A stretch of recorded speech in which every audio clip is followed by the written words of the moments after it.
Қазақстандықтарға жалға берілген пәтерлерді сатып алу мүмкіндігі берілмек. Елімізде 39 мың пәтер жалға берілген. Бүгінгіде қазақстандықтарға жалға берілген пәтерлерді сатып алу құқығын беру мәселесін қарастырып жатырмыз. Бұл туралы құрылыс және тұрғын үй коммуналдық шаруашылық істері комитеті төрағасының орынбасары Бауыржан Қабдол айтты. Оның айтуынша 2016 жылы тұрғындарға сатып алу құқығынсыз жалға берілетін пәтерлер берілген. Бүгінгіде бұл бағдарлама жұмыс істеп тұр. Бұл пәтерлер халықтың әлеуметтік осал тобына берілген. Көп балалы аналар, мүгедектер, жетім балалар, мүмкіндігі шектеулі балаларды асырап отырған отбасылар.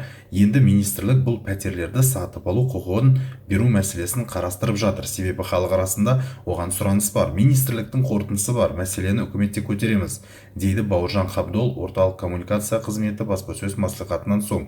Комитет төрағасы Қазақстан бойынша жалға берілген 39 мың пәтер барын атап өтті. Өзгеріс енгізілсе, көп балалы аналар, мүгедектер, жетім балалар, мүмкіндігі шектеулі балаларды асырап отырған отбасылар жалға берілген пәтерді сатып алу құқығы беріледі, дейді басшы.